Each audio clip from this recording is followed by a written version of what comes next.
Wow. So next up, we've got Bianca and Gertie Basuti Bolo to talk to us about how space exploration and research in space exploration is actually relevant to Africa and can be leveraged in the African context. Bianca, are you able to share your screen and come on? Yes, I have a presentation that I will start now. Awesome, thank you. Okay, so I'll start in the meantime.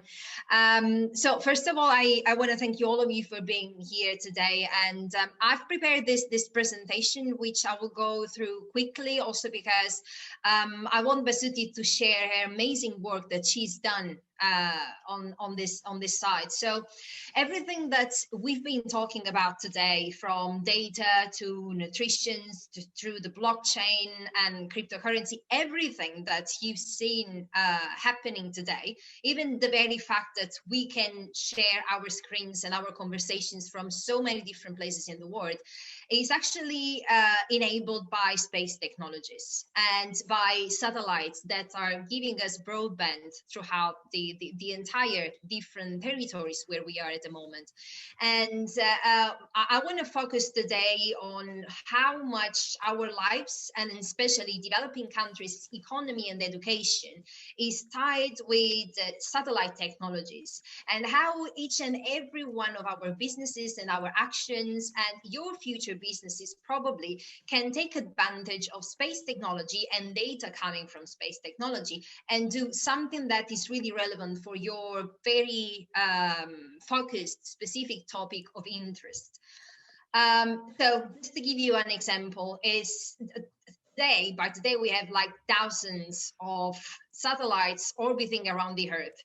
And they are from the mid-range satellites, where we have Earth observation, from the big range, that is geostationary satellites that are giving us telecommunications, so broadband internet, to the International Space Station, which is there for enabling biological experiments or everything that can be accelerated thanks to the microgravity, rather than maybe using the Earth environment, which is very slower when it comes to growing cells and growing experiments. Even for the COVID experimentation, this has been used to accelerate the process of understanding the origins and also the, let's say, the remedy to what is happening to us during the pandemic.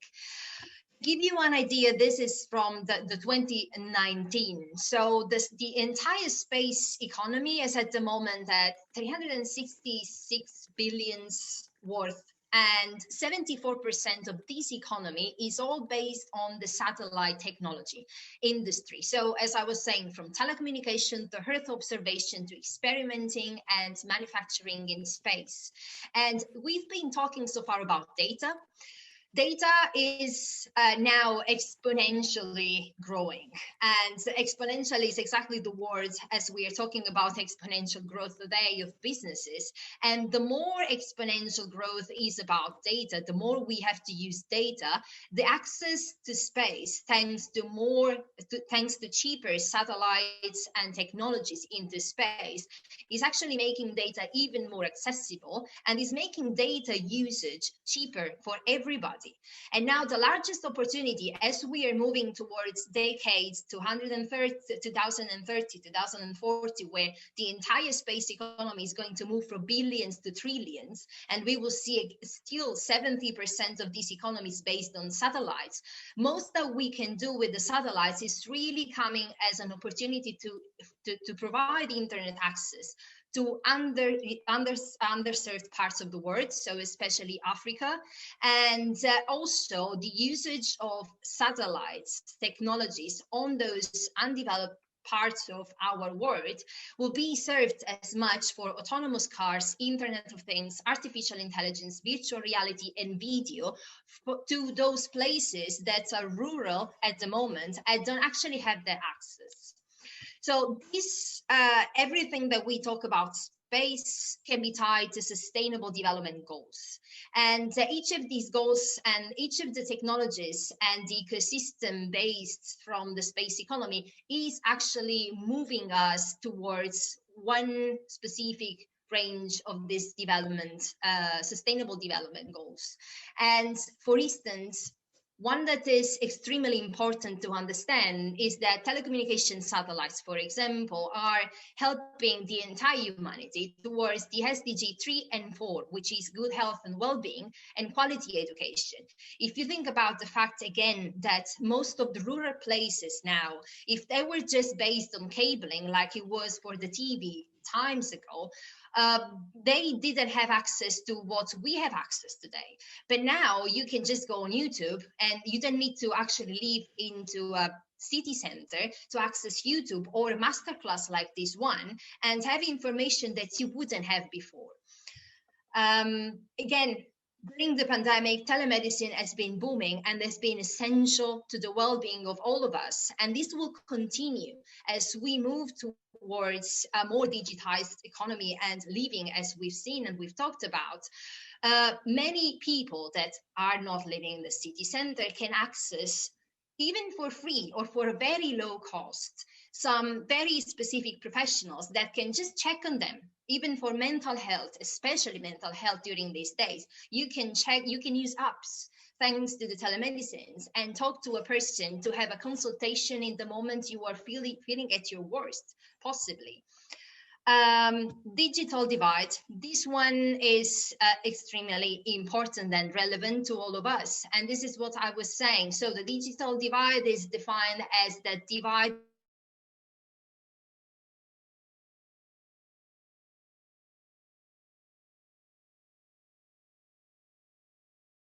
to you one, and this divides from the ones that actually have that infrastructure. So as much as we have satellites data and that don't have that infrastructure in place to have the internet, use the data and take advantage of it. So how we can act into that, how we can create an infrastructure on places like Africa where this is not happening, this could be part of your job too. And now I want to give this part to Basuti, because Earth observation satellites are used for ending hunger and especially for water supply management. So I really love for her to have a word on this one because she's done a great job. Hello, good morning, everyone. My name is Basuti Bolo. I'm going to explain how satellite technologies can be used and can be sustainable for Africa, can be sustainable in Africa for managing different resources. You know, when we talk of satellite technology, we talk of Earth observation satellite technologies that can produce data for our environment, data for agriculture and other natural resources. Africa, like any other continent, have natural resources. We have water, agriculture, infrastructures that are needed to be managed or to be improved for sustainability. We also have education system, and our education system is still behind. We still use a face-to-face educational system, but because of other challenges that we are facing now, like the pandemic, we have to move from face-to-face to online. So all this online education, they need advanced technologies like satellite telecommunications. So Africa needs to come together to develop satellites for communications, to improve our internet and infrastructure so that we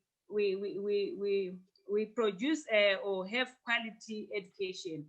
Looking at the health also, we have challenges of health to manage our health issues.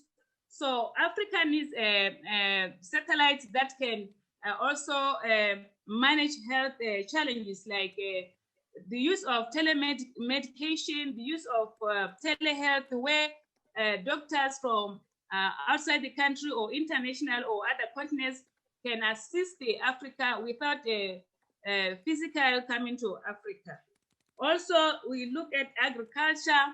We see Africa is facing challenge of drought, and this drought can only be managed by satellite technologies. We see Earth observation satellites these are the satellites that produces images, and they can manage a larger area than a small area. So this could also have help Africa to manage and to see where to see areas of drought and areas of fertile land, and also to use the satellite observation technology to manage land use and also to plan for land use.